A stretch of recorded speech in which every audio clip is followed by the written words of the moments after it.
I'm going to be hiding over here in the corner because we're going to take you on just kind of a live run through the portal. This is our soft launch of the portal. As Matthew alluded to earlier, we wanted to put a resource together where everyone can locate all of these different pieces in one location. So we know this kind of a site is a living site, so we'll be adding to it as things emerge. Even all of the new programs that just got passed will be added to it as we go.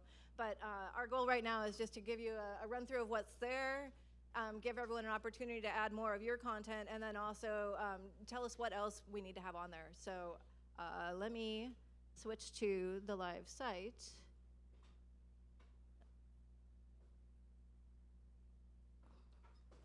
Okay, so you may have seen an earlier version of this last spring when we gave you a quick peek of the preliminary one. So caregenmeet.net is the site. Again, it's live now. You can go to it. A very important thing to notice off the front page here is there's a link on the front page here for you to add your content here. We have a bunch of partners in here already, but if any information needs to be updated, and we know we don't have everyone, so that's a place to do it. But let me just give you a quick run through of what's on here so far. So this is the home page. It's got, as this landing page, a map of who we have on our network right now. So, and we can turn on and on. So just look at where producers are. And again, right now we're adding more content, but you'll be able to get full information by clicking on the button here. Different processors that are in the system. Right now this is butcher and cut and wrap. Like within the next couple of days, we'll actually split that into two different buttons. So there'll be a slaughter group and a cut and wrap group, because obviously you're not always looking for those at the same time. And then another one that's interesting here is this list of buyers that are on here. Actually, our team went through and did a kind of a preliminary look at, in Northern California, what are the grocers and small businesses and butchers that are advertising that they're buying local regenerative products. And so we did, a quick grab of what we could find from, who some of the producers in the system are saying that you're selling through, and also just who we found. It's an initial list. It needs to grow and adapt, but at least it's something where consumers can go and look. And I'm also going to jump around a little bit here too, because we added, just from that map piece, we added, if you look on this top right here, we just added a buy meat here option. And so this is meant to be a resource for kind of our producer and processor network, but also a place where consumers can go and see who's selling meat in this space. And so just from an initial group, this is a list of everyone in this network that does direct sales to the community. Obviously we don't have everyone, but it's a first pass. So again, to be added to this list, we hope you will. Just go to that front page, add your information in there, and we'll get you up here. That's kind of the outward consumer-facing pieces on what meat is available. And actually, we heard comments early on, maybe being able to develop some resources to help do some of that aggregation piece. We're not there yet, but we would love to work with you to develop that piece. Right now, these are functioning markets where people can go and find product. And again, our first pass of the folks we know, but we know there's more folks out there. Just going across, what else we have here? Like every good website, it's got an about section. What this project was for, who are the organizations that are part of this project. So hopefully you know our three organizations pretty well by now. UC Davis, Roots of Change, and IC Foods. And then kind of a section just on what regenerative agriculture is. And we'll be adding onto this page also the CDFA definition work, and the final language when that comes out will go on this page. So just going across at what else is here.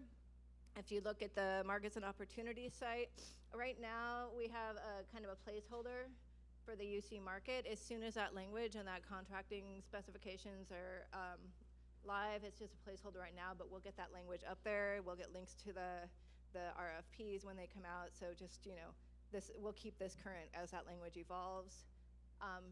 the brands and meat companies, especially as different groups sign on to work in that UC system, but also as brands are looking to bring in partners, we'll be adding them to this piece here. Those two sections right now are kind of placeholders because that language isn't final, but it will be evolving and growing pretty regularly. The halal piece we did finish. The information in here is a mirror to what's on the fact sheet in the back. So anyone who's interested in investigating and thinking about working,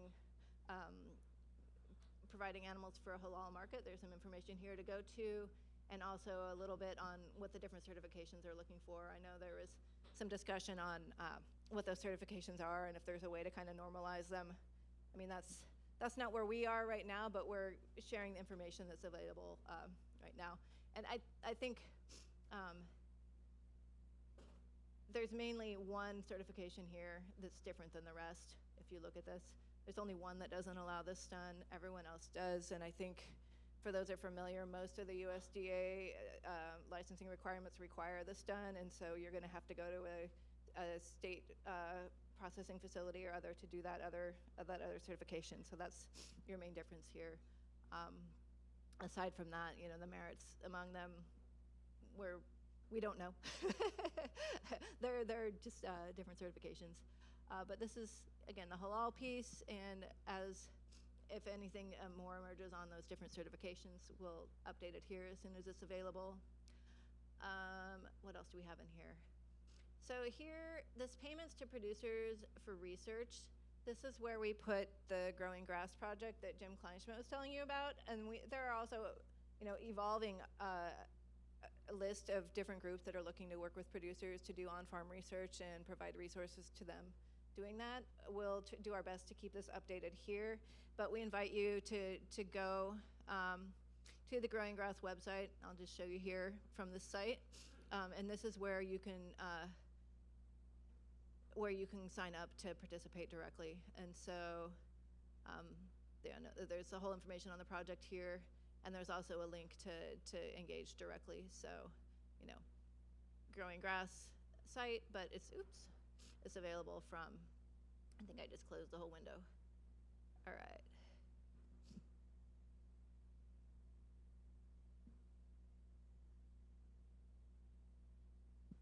And then just as a reference, we have a list of all the certifications that we're aware of so far that work in the regenerative space, and kind of some information about what they are, how to engage with them. So this list I'm sure it'll evolve over time. New certifications come and some of the other ones, collapse, but we'll keep this up to date. Have this list here for who they are and how to engage with them. Jumping across, we've added an other resources section, and this is all of these amazing partners that are doing great work that you need to know about. And so one of them that we've talked about before, there's a group that the University of California Extension put together, which is a California Grazing Exchange. This is where people looking to find grazing land and people that have grazing land can connect in this online marketplace. Let's see if it'll open for me. Open. Anyway, matchgraze.org, there we go. So anyone looking to find grazing space in your area, this is a great resource to connect with landowners.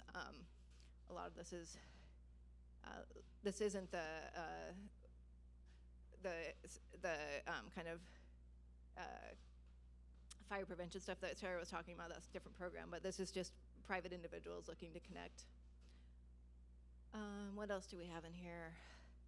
Niche Meat Processing Assistance Network has been a big partner with this project all along, and incredible resource for processors. And actually, David, are you here? I know that you have a couple of new programs. Yeah. And as soon as I finish here, I want to hand it to David because I know that they have a couple of programs that they're just starting that I want everyone here to learn about or resuming. But again, connection for their site. They always have a lot going on here. Who else do we have on here? Good Meat Project. They were out last time with us. They actually just launched a new site, which is growing, which is kind of a nationwide meat finder. But they also have other resources for butchers and chefs and ranchers. And again, if you know of another partner that we missed, toss them to us and we'll get them up here, because we really want this to be a resource where we can find all of the people working in this space. I have a little bit of information here about kind of the ramifications of the AB 888 ruling or legislation that came out, what that means for different folks. Let's see. We all know that our EUC and our cooperative extension partners are super important in this space. We've gone through and kind of done a collection of all the resources they've put together over the years that we could locate. There may be more that we'll be adding, but mostly this is county-based. They haven't done a very good job of collating it in one space. So Sonoma County has a lot of good information, a whole resource site, and Placer, Nevada County also have kind of good resources here. But this is a collection of what the extension communities put together in California so far. We'll be adding to that as more comes out, or if anyone tags things that we missed. And then I think you'll probably remember that kind of as we started this project was when the California Jobs First program was just being launched. And so this is kind of just a pointer to that program, who the contacts are for each region. We know that a few of the projects are going forward that are doing infrastructure development in this sector, so that's great news. But links to people there, and then also as things get funded and launched, we'll add information to that part of the website to keep folks informed.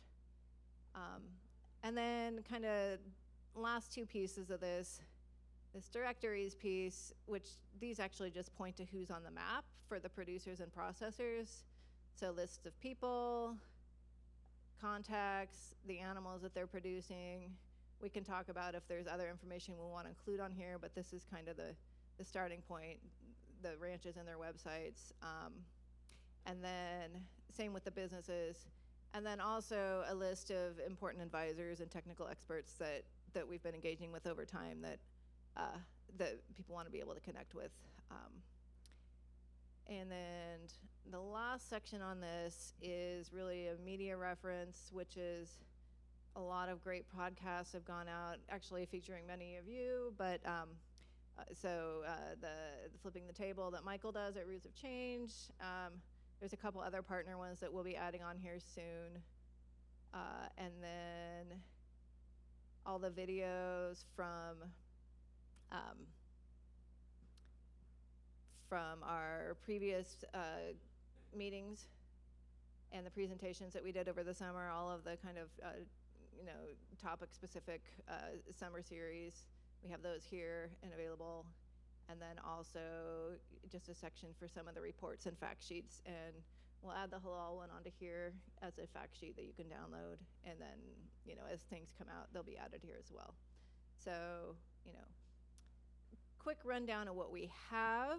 We're definitely planning to keep it alive, keep it current, and be adding pieces as we go. I already see that we missed adding the farm to school stuff on here, so that'll be the first thing that we add. But also look forward to hearing what you all think is useful and what else we might want to be contributing to this site, because we really hope it will be a resource that people can go to stay connected, know what's going on, and also interact with each other, and for consumers to find good meat. So just a quick and dirty of the portal that we've put together, and happy to hear your thoughts and feedback, and hopefully for everyone here who we don't already have, and even if we do, to add your information to it. So thanks.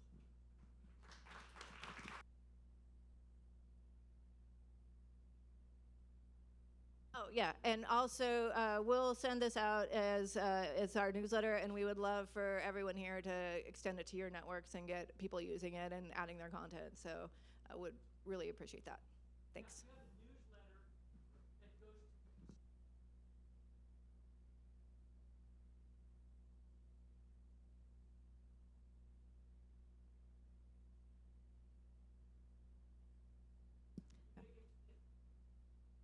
Sorry? Oh, yeah, David. David has great content. Thank you. I'm David Zarling. I'm here for two reasons. I'm here with Starwalk Organic Farms. Oh, sure. Thank you. I'm here with Starwalk Organic Farms, Star Harvest processing facility up in Wairika, and also with the Niche Meat Processor Assistance Network out of Oregon State University. Has anybody here heard of us before? A couple of people. Okay, cool. So what we do there is we're housed at the university, but we're like half extension, half trade group, and we provide free, sometimes low cost, technical assistance resources to ranchers, meat brands, meat processors, and we do that by way of webinar, short course, publications, and various in-person trainings. And so not only that, but we also have a stable of working boots on the ground professionals to provide technical assistance to our members. So it's free to be a member. We have people who are food scientists, we have regulatory experts, we have humane handling experts, fractional CFOs, fractional human resources folks who can help you with parts of your business that maybe are not your favorite thing to do, but still need to do it regardless. So you can find us at nichemeatprocessing.org, and it's a very deep website with a lot of stuff on there. If you want to dip your toes in, I would recommend joining our Google group. It's like it's a heavily moderated, industry-only help desk where you can get answers like that about the meat industry. So the thing that I want to talk about most, and I'll keep it really brief, is an upcoming, for those of you who are meat brands or meat processors, we do this for livestock producers as well. Every 6 months we kind of flip-flop, but we're launching our second mastermind program. So this is a 12-month cohort-based program. It's very low cost. We have a ton of scholarships available, and what happens when you join that is you join a group of processors, meat brands, or livestock producers just like you, and you get onboarded into a year-long one-on-one business coaching program where you get your own fractional CFO to work with to help go through and clean up your books, or do whatever you want with your books. You work with the CFOs and marketing agents to put together your executive strategy, marketing and sales plan, and then execution plan. And all of that is included over the course of a year. We also go over some hiring, firing, and onboarding for meat processors because we know labor is really tough. And basically everything under the sun. What we don't do is we don't get into meat science, so we'll spare you those details. But we're really excited about the course offerings that we have come up over the next year, and like I said, most of them are free, if not like very heavily subsidized and low cost, and encourage you to reach out. So it's Niche Meat Processor Assistance Network at Oregon State University. If you have any questions about anything from grant writing to business finance, I can help you out with that. Just come talk to me while I'm here. Tell us about Star Harvest. Come on. And then there's the other hat that I wear, and so I work for a plant. Some of you might know Starwalk Organics. They're a beef and pork regenerative organic certified ranch out of Siskiyou County in the Scott Valley. They've recently purchased what used to be the old Belcampo plant in Wairika, California. And I used to manage that plant when it was Belcampo. And I got a call one day and said, hey, you want to give it another go? And I said, sure, that sounds great. And so I'm managing that plant now. We've been back open for about 2 months. We're regenerative organic certified at the plant, so we can carry all of your claims all the way through. We do slaughter all the way through further processing. We're going to be opening up co-packing slots and contracts soon. Everything from ready to eat to bacon. So yeah, we're a full service plant, and we're right on I-5. You can see the plant from the highway. We got a lot of good people there. We make some really great products. So if anybody is looking in that area, we're open now. I think that's it. Thank you, David.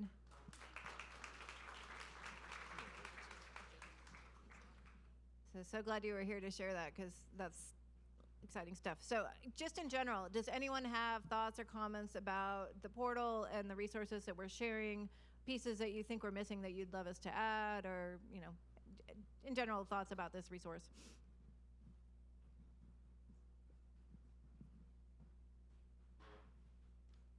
Thank you, Courtney. I was just going to flag, there should be ways to leverage. we have our communications team for the Southwest Regional Food Business Center here with Trish Kelly and Grace Kaufman, and they manage that platform, and we should be able to uplift and share it to bring more attention to the work you're doing. I think that's something we can do as a community, is to uplift each other's resources to ensure that they're more effective and impactful. So I'm curious, yeah, we can just follow up on that. And is there this is California focused right now.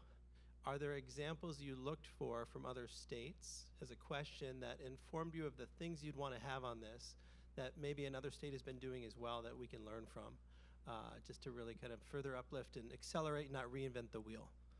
Yep. I'd say we started this, we did some surveys around, but mostly this was direct feedback from the community here on what they were interested in seeing and learning about. So that's where we started. Obviously, we can always learn more. And thank you for that that outreach path. That's great. And I know you have different activities going on that we'll want to highlight as well. We have been talking to Trish about it. All right. Any other thoughts or comments? Any giant things we're missing here other than, I know, as I said, we're missing the CDFA farm to school stuff we talked about earlier. Okay, great. And feel free to send us comments, thoughts, things to add. Just contact us. Yeah, any of our emails, we're all on the, actually, I think we're all on the agenda, so any of our team would love to hear from you. All right, thank you.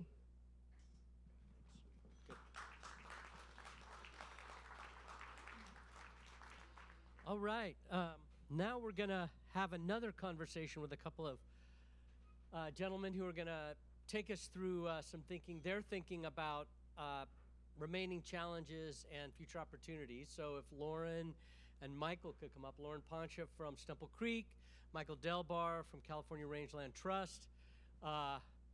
Both are ranchers. Actually, they can tell you a little bit more about their operations.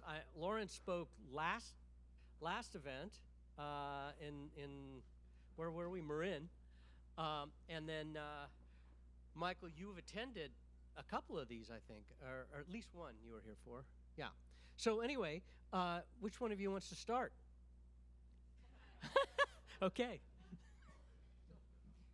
Geez, thanks, Loren. First of all, what a lunch. I mean, I was still recovering from breakfast, and then that beef, and then, of course, that turkey from the PT Ranch. Thank you so much for that. And now I got to figure out how to get Patrick to come cook our Thanksgiving dinner at home. Michael Delbar, CEO of the California Rangeland Trust, and I'm actually wearing two hats up here, the CEO of the Rangeland Trust, but also part of a family cattle, timber, sheep, and hay ranch in Mendocino and Lake counties. So, first of all, the Rangeland Trust, for those of you who may not be aware, is just celebrated our 25th anniversary this last year. We were founded by the California Cattlemen's Association, and the reason why we were founded is because there were a handful of ranchers in the state that were interested in permanently protecting and conserving their working ranches. But there are no organizations at the time that really understood the ranching business. And conservation easements are perpetual, and that's a long time to be in a partnership with somebody. So if a landowner is going to enter into a conservation easement, permanently protect that land, they want to do it with somebody who understands what they do and why they do it. So the cattlemen thought, well, we'll just start our own land trust, and we'll see, maybe there's a handful of folks in the state, and see what happens. So you fast forward 25 years, actually 26 now, and the California Rangeland Trust is the largest statewide ag land trust in California, with just a hair under 400,000 acres of private working rangelands, ranches protected from Siskiyou County to San Diego, the Nevada border to the Pacific Ocean. Those easements range in size from 32 acres, which is part of it's an easement on a larger ranch in the Bay Area, to the 80,000 acre Hearst Ranch, and everything in between. So what we have found in talking to our landowner partners, and there's some in the room here today, both with closed easements and some on which we're working to make that conservation dream for them a reality. We have in that pipeline about 250,000 more acres. We've helped 94 family ranches We've got another 95 plus. I lose track because we add more every month, of family ranchers that want to permanently protect these working lands. That is a hell of a problem to have. It's a problem because we need funds from the state, we need funds from the feds, we need private monies to make that happen. And Virginia's here, and one of her previous hats was a great supporter in the Department of Conservation and their programs to make these ranches protected, and we thank her and those programs for that. And now with the passage of the climate bill, the climate bond, hopefully we have another influx of funding that'll make these things happen and get this and kind of whittle down our queue. In talking to our landowner partners, though, what we found was that they took that big step. They permanently protected that land, but they wanted to do more. That was great, but what can we do now? We want to do more conservation work on our ranch. We want to do more, whether it's direct sales of their meat products, to conservation practices on the land, things to keep that rancher on that ranch. So what we did this last year, we went out to a couple funders, and we were able to find the funds to create a programs department, otherwise known as, another way of saying that, because you say programs, they go, what's that mean? It's basically additive conservation.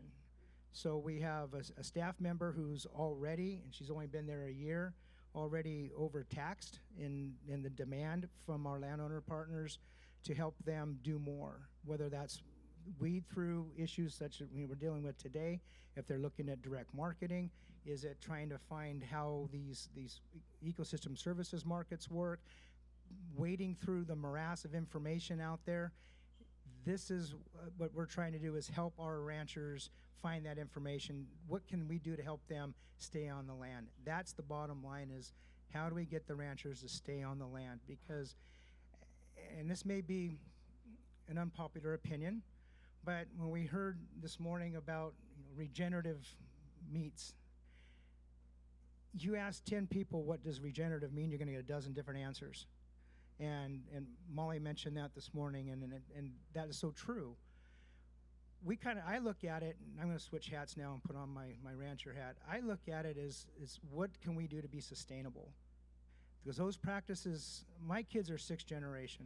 The 7th is hit the ground a year ago. We're sustainable. We've been on that land since 1859.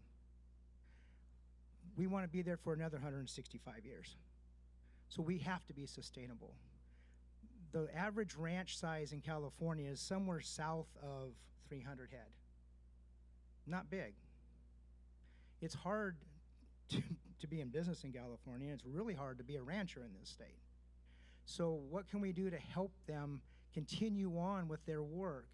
And as we look at these landowners trying to produce a product and get the most they can for it, I hope we don't lose sight of those who are doing it not in a grass-finished manner.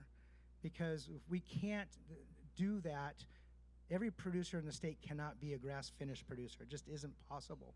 We have consumer choice, we have land, it takes longer to produce that animal, so we have to work across the board and recognize that every rancher in the state, whether it's cattle, sheep, goats, turkeys, whatever that species is, we got to help them stay in business.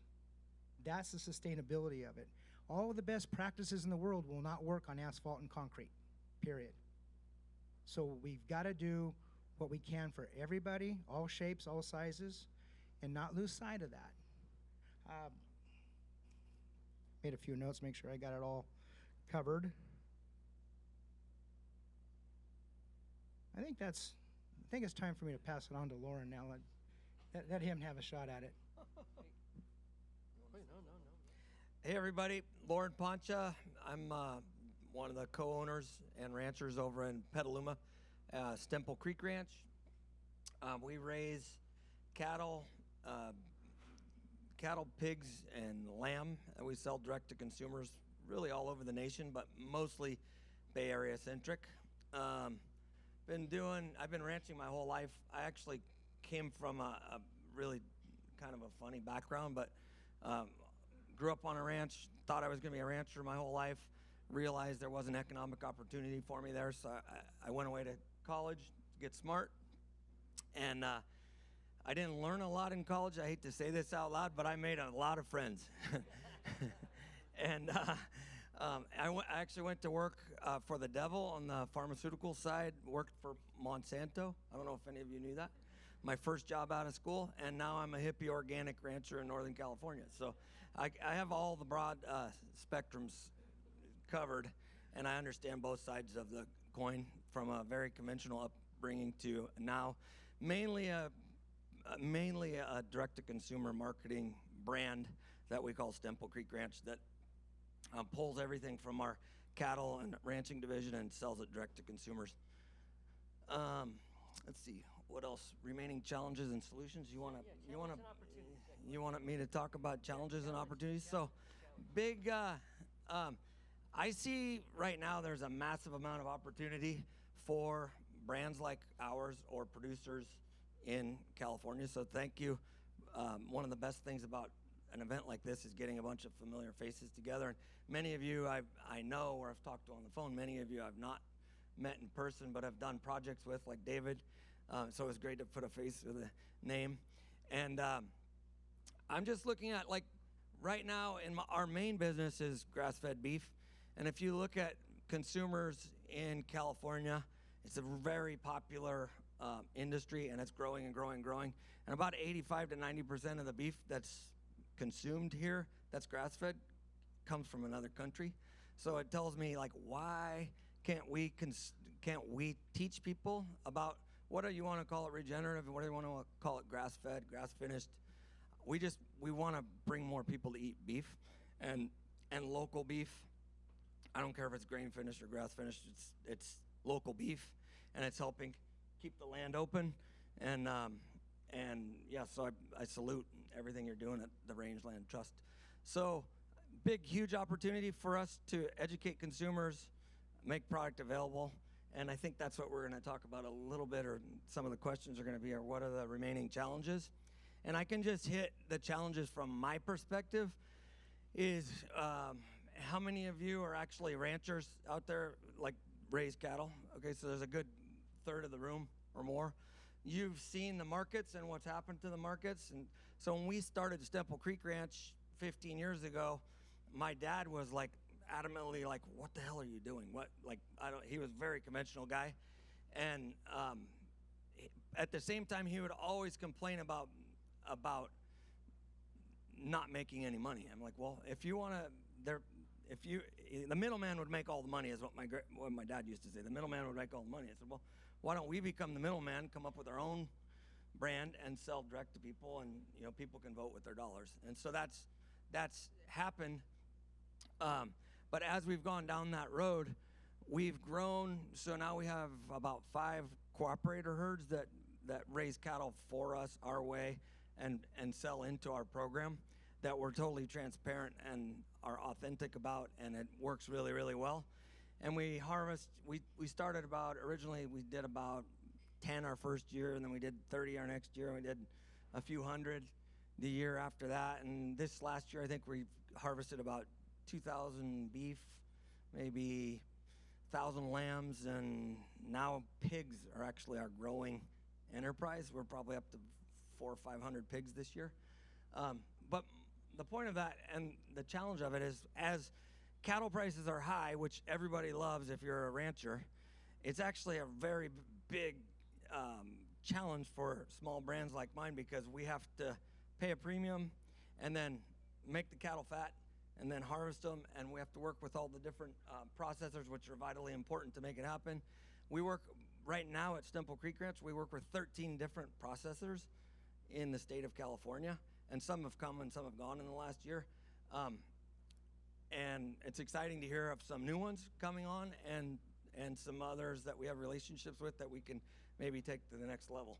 So a challenge, though, for us is having enough product to keep growing. So we've made a line in the sand that we're not going to grow as a brand unless we can keep honesty, transparency, and quality, and keep growing with those manners. So if you have a small brand and you sell locker beef or something through your own program, that's amazing. Keep doing it. But if you have too many cattle, talk to people like me, or talk to people like Richard, or talk to other small brands like ours that can help make it easy for you to pay you a premium and actually keep meat on the shelves. Because right now we're looking at like, I have I probably have $2 or $3 million worth of cattle, or $4 million worth of cattle walking around. I have $1 million operating line that's maxed out. I have a big demand for meat, and I don't know where all my cattle are coming from in April. And my processors are killing, my biggest processor is killing 2 days a week, not 5 days a week. So I feel very vulnerable. It's like, what happens when that processor decides to hang it up? Are we going to be, filling up? Are we going to be going to Idaho? Are we going to Brawley? So I'm doing like the big picture map is like, oh, damn, we are super fortunate that we can go, 20 minutes from the house and harvest some beef, but we can't harvest 40 beef a week at a plant 20 minutes from the house. Or we can't harvest a few hundred beef a week at a plant, 4 hours from the house. It might be 12 hours from the house. So, I don't know. These are like challenges that like is kind of the elephant in the room. It's amazing to have all of these smaller startup processors and availability. It's awesome. I love it. And it's awesome to have hundreds of brands that sell direct to consumers, because it's raising consumer awareness. It's taking some meat off of the plates that come in from Argentina and Brazil and New Zealand and Australia. And that makes me happy.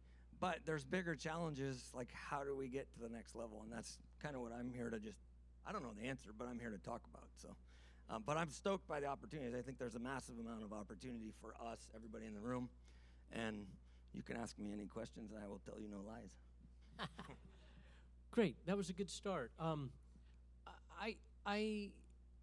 The big concern that I have, and we've tried to make this message to everybody this is our third and final event for this particular portion of the project, but a lot of people, and you even said it today, Cliff, it makes it easier for you if they're part of a larger aggregated unit. So the call that I'm hearing from Loren now, if you want to get into this business, try it. Take 10% of your animals and push them to him to see how it goes, and then you can see where the possibilities are. That's what we need right now. We need animals. Because if YVB shuts down, that's going to be huge impact on a lot of people in the room. So with that, can we, in fact, it'll impact grass because you're collecting hides from there. Right. So it's like a real bummer. And they're only, you said 2 days a week they're processing now. That's insane. 2 days a week they're Harvesting. Yeah, killing animals. Okay, questions, concerns. Tom, do you have some things you want to say?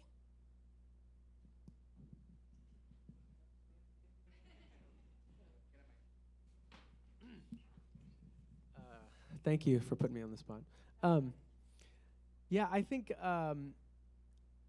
we're dealing with a lot of the same things, right? We're also nervous about where YVB is at, or other processors that are only processing a few days a week.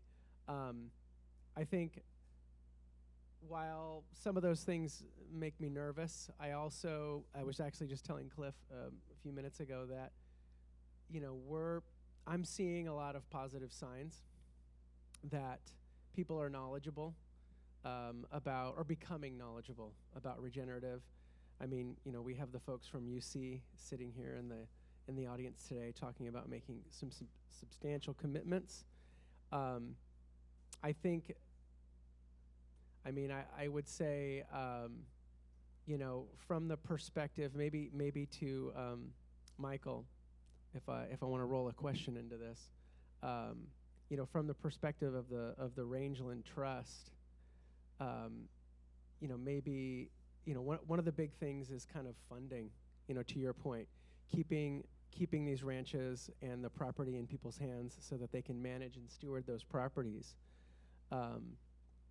Are there changes in kind of how you guys are working with folks like us to help these families or operations fund expansions, water expansions or these kinds of things? So back to you.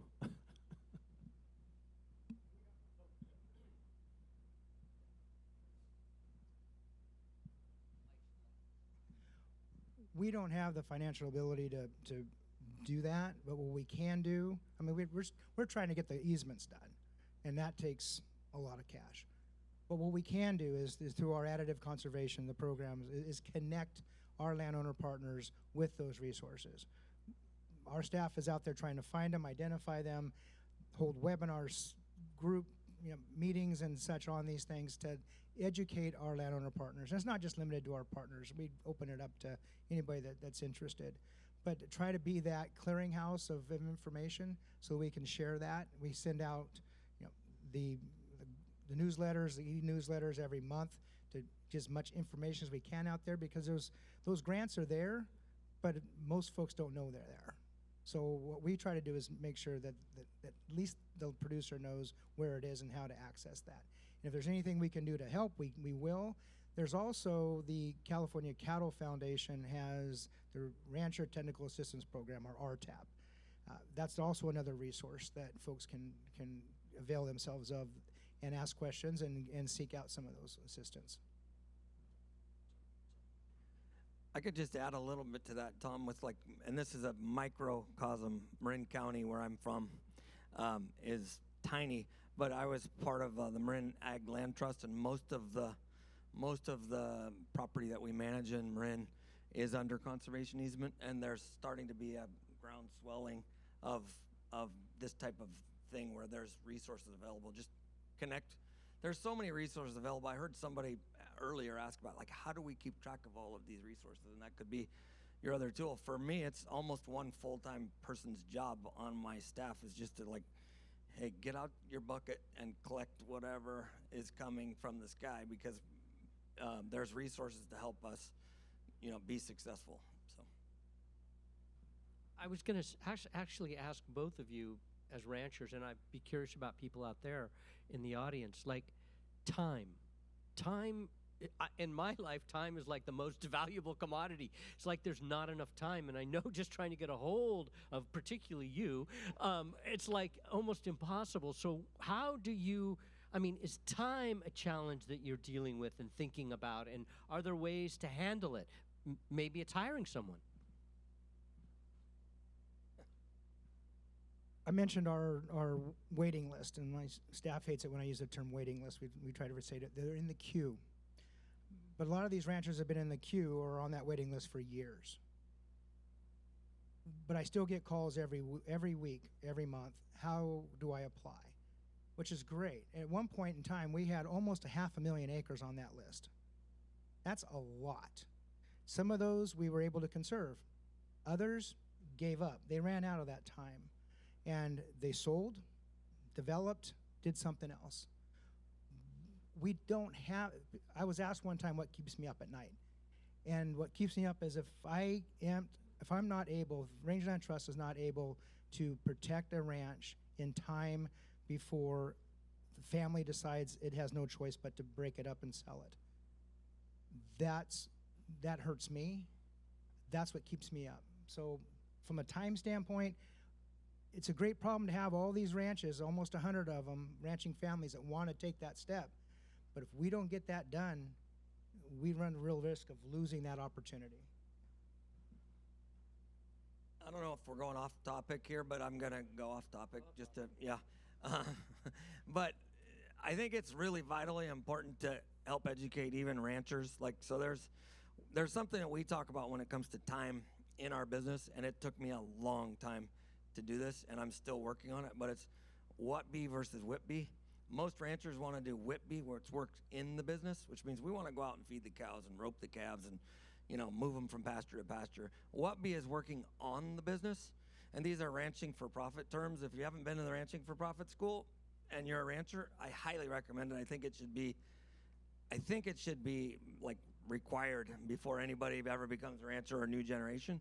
But for some of you that are multi-generational families, the ones that I see working and being successful are the ones that are bringing a new enterprise. Because you can't, back when my dad was younger or my grandpa was younger, whatever, they just buy a ranch for the next kid that came along, and then he could have 200 or 300, or she could have 200 or 300 cows and make a living and whatever. Well, those days are over, even with conservation easements.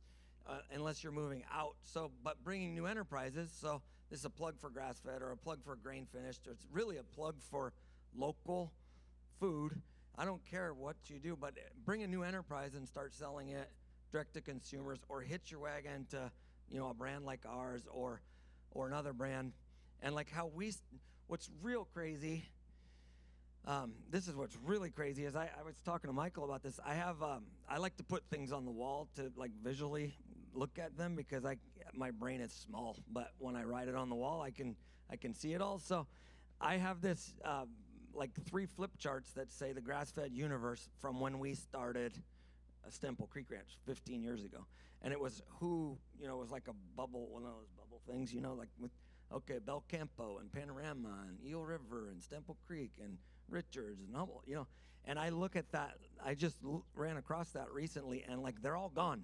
There's a few brands that are left, but there's more opportunity to create other things or to adapt and to change and to keep going. So I see just tons and tons of opportunity, but I don't see lots of opportunities for a little teeny micro brand, but I do see opportunities for somebody in the next generation to come in and start something new or hitch their wagon to something. The way we started was we sold to Panorama, 15 years ago. And then we realized, there's a big demand for Stemple Creek on its own. So we started doing that, and then we didn't need to sell to Panorama anymore. But it was a way for us to get started. So I highly recommend different enterprises. Just to follow up on the ranching for profit and to do a gratuitous plug for Rangeland Trust, we are working with the ranching for profit folks to bring a program into California hopefully this next year or so. So kind of keep an eye on our website if you're interested in that. Of course, you can reach out to Ranching for Profit themselves, but we are working with them to bring that class out to California.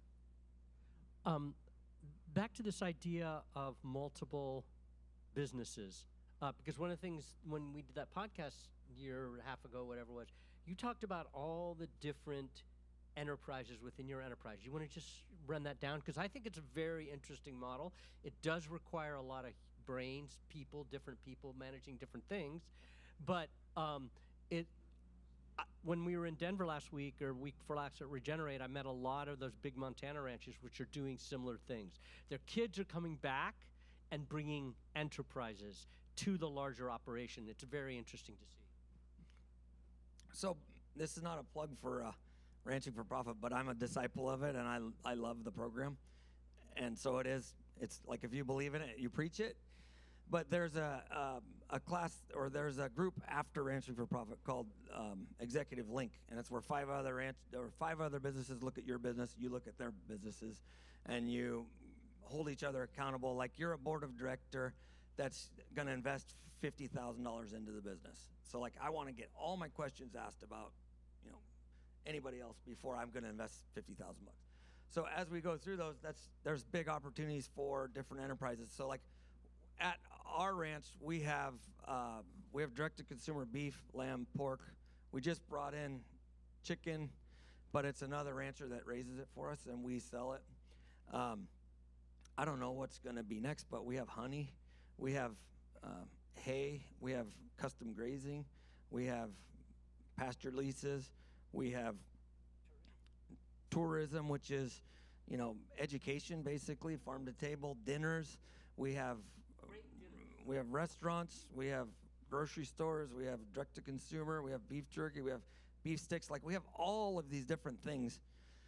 We have 4 farm stays. So the house that grandma used to live in that, doesn't live in anymore, like spend a little money and fix it up and bring people to the ranch and let them stay there, let them breathe the air, let them see the animals, drink wine with them, break bread with them, like have fun, bring your best customers there. Like these are all different enterprises that when you have one on its own, it might not be enough. But when you add them all up, it's like biodiversity in the soil, and it's like biodiversity in your plants.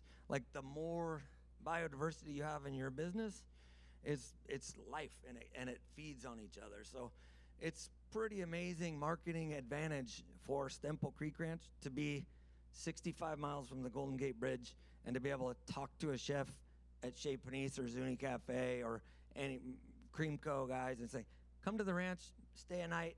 We'll cook some meat that was raised here. We'll smell the air. You see a big sign at the end of the driveway that says Stemple Creek Ranch. Like, don't buy food from somebody that at the end of the driveway doesn't say where your food's coming from, because like, what? So we're just trying to educate people, and it's helping us financially. I've never used the analogy of it's like biodiversity of your business, but it is. It's like I preach all the time about biodiversity in the soil and different plant species and soil cover, and it's the same with our economic stability, because we have all these different things. We might make $1,000 on our honey, but somebody that buys our honey will probably find out about our beef, and I don't know. So I don't know if this is accomplishing what you want to talk about, but I can sit here and talk to myself all day if it's. Cliff. Here's a mic. We want to get you on tape. Sure. On the It's on tape. Yeah. Uh-oh. Well, when it comes to aggregation on the live animal side, is there like a minimum that you're looking for? Like, do you need to have like 10 head that you buy at a time, or could you buy 1 or 2 or 20? What does that look like for you? So for us, we've gone slow to go fast. So I work with neighbors that sell me 1 head a year that I know. What I do a lot of now is I have 600 of my own mama cows, but I have like 30 bulls.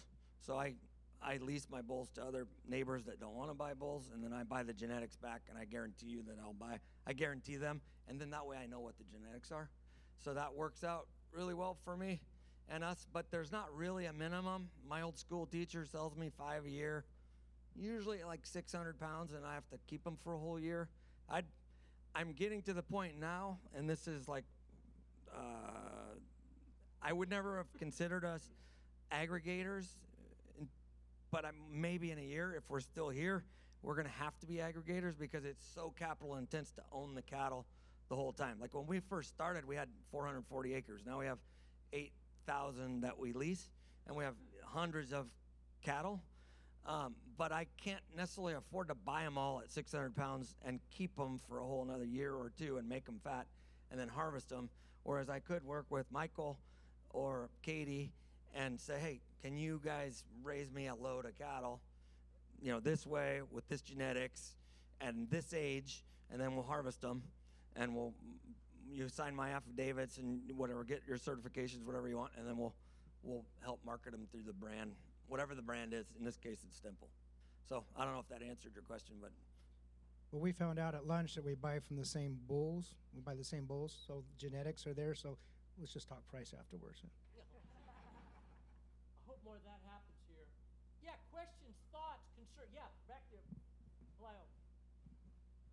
My concern is, as we try to increase the supply of grass-fed beef, as we try to keep ranchers ranching in California, is where is the grass going to come from? Where's the next lease? Where's the next piece of land that you can get access to continue doing what you're doing? Yeah, is there any lobbyists in this room or any political? You're sweet. Okay, so my next battle that I'm going to fight, or whatever, my next conversation that I want to have is with the state of California parks, because California state parks have grass this freaking tall that oxidizes every year, that never gets grazed. There's zero biodiversity. It's wild oats. That's big, huge fire danger right next to town. Like, how many more cattle could we graze if we just, I know it's California State Parks is only like 3% of the grass out there, but it's still a shitload of grass that should be eaten to create more biodiversity. And there's lots of that stuff. I also have, is this going to be on YouTube or what? I have multiple landlords that are very, very, very wealthy that are, they would just leave it to wildlife because they're convinced that birds like tall, rank feed, and that's where Audubon can come in and help, educate people. Like, look, the biodiversity on Loren's ranch is vitally different than on the park right next door, because there's a lot of opportunity to create biodiversity, which is going to bring more bugs, which are going to bring more birds, which are going to bring all this. So, Pelayo, answering your question, I mean, there's so much ungrazed ground in California. I just don't have the time or the political clout or the resources to go fight to get another blade of grass right now. But I would love to do that because I like picking fights on occasion. So. Just my crew time check, just so we know. I don't know what the hell time it is. I don't know what time we're supposed to end. I'm sorry. So, is Paul Towers in the room? He was here earlier. He's left. He said he's coming back. Yeah. Okay. Yeah, Matthew, question? Well, I kind of want to explore this topic a little bit, and you're entertaining. So, I'm really wondering, is supply a constraint right now? Is the supply of grass not what's available biologically and what's growing out there, but by virtue of regulation, by virtue of whatever other constraints? And if it's not exactly a limiting factor right now, is it about to be? Is it preventing scale? Like at what point are we at there where this is happening? I can speak for Stemple. Is we've always had we don't have any outside money invested in our business. It's just us, so we don't have to hit some arbitrary number or growth level or whatever. And my wife Lisa and I have always said we're going to grow slow to grow fast, and we're going to, we might step on the chalk line, but we're not going to cross the chalk line. And so the biggest limiting factor for us to grow our brand is grass and cattle. So, there might be one producer in here or one producer that that will be a consistent supply of grass and cattle that we can tell the story and have it be honest, transparent with quality, and we can keep growing. So that's the demand. There's an unlimited demand for our product right now. We don't sell. Like, I don't have a salesperson. We have 15 people on our staff, and we don't have one person that goes out and sells. We have people that take orders, but we don't have one person that go out knocking on doors saying, "Can you please buy our stuff?" No. Well, I guess my question is slightly different. Is do you feel like like the next blade of grass is too expensive because of various constraints on land use management? Yes. So you can't grow because of that. It's a growth constraint for you. Well, it's economics for sure, Yeah. because a producer, I can't use a good example. Maybe I have a lot of grass up in Humboldt County that we use right now for our program. And everything is a bell-shaped curve, right? You have very conventional producers and hippie organic producers, and there's like a whole bunch in between, right? I'm a hippie organic now. I used to be a conventional. But everybody's done it like the way they've always done it. It's like, they wean their calves, they keep them until they're 800 pounds, they sell them on the video November 5th, and that's the way they do it. But if you look at a different enterprise, you might be able to wean the calves, send them to somewhere else, and put different weight on them, then retain ownership on them and sell them to Stemple or to whoever else and actually make a lot more money. So I'm not trying to skirt your question. The grass is all being utilized. In order to make really amazing grass-fed beef, there's 3 secrets. There's good genetics, good groceries, so you have to have good grass year-round, and there's time. You have to wait until they're ready to harvest. Getting those 3 things right is a little bit of an art and a science and a dance, because in California we're a Mediterranean environment. We don't get rain half the year, so you have to go somewhere irrigated or sub-irrigated or send the cattle somewhere else. And that's the dance. That's the dance that I do all the time. Like in June, we send cattle to Hat Creek because Hat Creek is just blowing up with beautiful grass. So anybody has summer pasture they want to play, call me. I want to play. Or anybody has winter pasture they want to play, call me. I want to play. We'll just, it's like a puzzle putting it together. So what that is, I want to build off that. One of the things that we said at our first event and our second event is, are people willing to work together to be able to finish cattle for this very dance that you're describing? Is anyone in the room that's producing animals involved in that besides Loren? Is anyone talking to anyone else and moving cattle from place to place? Okay. Richards, okay. You guys are? Buffa Springs? Okay. Rotationally grazing throughout the county. Great. Okay. Is anybody interested in doing that came today? Oh, That you're already doing it, yeah. No one. Okay, interesting. Interesting. So is that because cattle prices are so high right now? Why hassle? Yes. Yeah. I mean, a 550-pound calf right now. I even have producers that I work with that decided, and we decided together because I want to do what's in their best interest, that, you know what, you're better off to sell these things right now for $2,000 than you are to keep them for a whole nother year and have all the risk and everything else, because I can't afford to pay you $3,000 in another year. So that's kind of a challenge for us. As one of my biggest cooperators this year, I basically said, you should sell these on the open market. And it's the right, I think if you always do the right thing for the land and for the cattle and for the people, I don't know in this case if it was right for the cattle because the cattle went to Iowa to a feedlot, but maybe economically for the family it probably was right. Long term, I don't know if it was right, but that's where I'm at. Yeah, please. Scott. We need a mic for Scott. Loren and I have had this conversation many times, but for a producer to go into a branded beef program of any kind, he's got to get paid enough of a premium to make it worth doing. And that's usually the biggest obstacle. Yeah. Right. So Scott and Loren and Michael, or anyone in this room, how much longer do you think these high prices are going to last? Because when we started this project, slaughter plants in the state had backup. It was hard for people to get into slaughter. Now, the slaughter plants are going out of business because there's no animals because they're all going east. So when is that dynamic going to change in your mind?